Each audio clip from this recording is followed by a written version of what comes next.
All right, guys, the bad news keeps rolling in out of Gaza, and the collective reaction to the Hamas terror attack the other day has entered just flat out deranged genocidal territory. I don't think that's an overstatement, even in the slightest. That's not even close to hyperbole. So first of all, tell them what the State Department memo said that U.S. politicians, the words U.S. politicians should avoid when talking about this conflict. Right. So the Biden administration sent an email to people who work at the State Department, so America's diplomats, saying that they do not want any press materials to contain the phrases de-escalation or ceasefire, to call for ending the violence or bloodshed, or to restore calm. I think those are the three phrases. So you're not allowed to call for an end to the bloodshed right now as an American diplomat. They don't want any press materials, anything going out from the State Department that says that. Now, since we last recorded a video too, it's been confirmed that Israel used white phosphorus. That's a chemical weapon that's illegal, and of course it's targeting Gaza, where it's mostly civilians who live there. There was rumors of that early on, but it wasn't verified. In fact, before I did my last show, I saw the rumors, but I didn't want to bring it up yet because it wasn't verified. Now it's verified. Human Rights Watch confirmed it based on videos. Yeah, and so there's a handful of U.S. politicians, I believe it's a grand total of 13, who didn't sign on to a congressional letter that basically says unequivocally we stand with Israel no matter what they do. And I saw Ro Khanna did some commentary. Honestly, it was pretty disappointing. It was very, we stand with Israel unequivocally, and, they need to go after Hamas. And he says, but they should be surgical, which is like, okay, agree, fair enough. But the issue here is that they are not at all being surgical. You're doing a medieval style siege of Gaza where 2.3 million people live, where almost half the population is 15 years old or younger. People don't have water, they don't have food, they don't have electricity. Now they said, hey, 1.1 million Gazans, you got to flee from the north and go to the south of Gaza. By the way, in the process of doing that, there are rumors, this is unconfirmed as of right now, but there are rumors that there were even some airstrikes of people who were listening to Israel and saying we're going to go from the north to the south. And I think the part that's most disheartening to me is, like, from the Biden administration, it's a total like, yep, we're just going to sign off on whatever you do, Israel. Well, not only that, but Karine Jean-Pierre got asked about Rashida Tlaib and others' calls for a ceasefire. And she said that those calls were repugnant and shameful.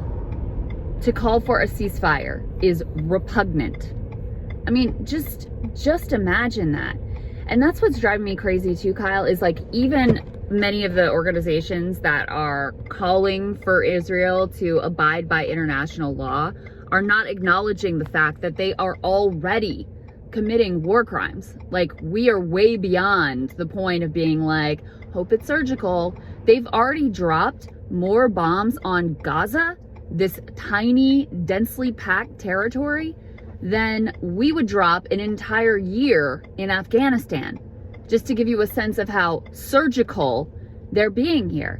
You already have hundreds of children who have been killed in this.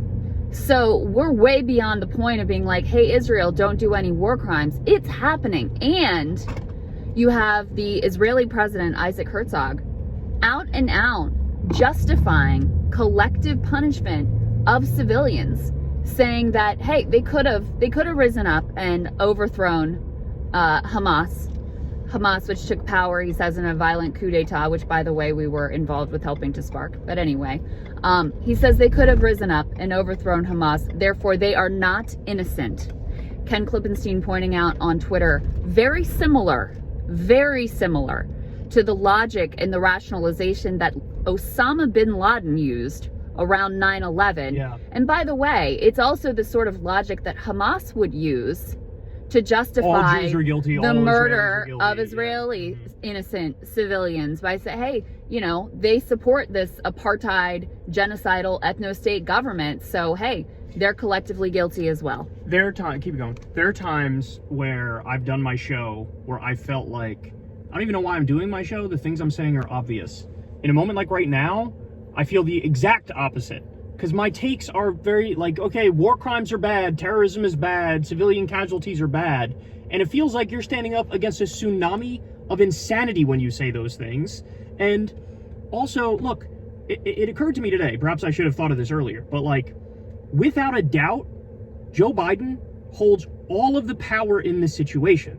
We give Israel billions of dollars every single year. We give them weapons. We give them Iron Dome, right? Israel has a number of trade partners that we're allies with. If we wanted to, we could say to them, you know what? This is ending not only these hostilities, but also here's a peace deal. I don't care what you have to say, and I don't care what you have to say. This is what we're going to do. You can come out and say you're against it, but guess what? We have the biggest military in the world. We have all the money. We have all the weapons. You get our support. We're going to cut off all your support. We're going to take away Iron Dome if you don't agree to these conditions, and we're going to solve this thing once and for all. A U.S. president could do that if they want to do that, if they have the will, if they want to deal with the headache. And of course, it's the exact opposite. It's rah-rah Israel. When they're in the midst of massacring civilians, it's just like, go ahead, that's fine. And you know what, Crystal? We didn't learn a thing from 9/11 and the war on terror. Nope. Not a thing. This is the exact same trap.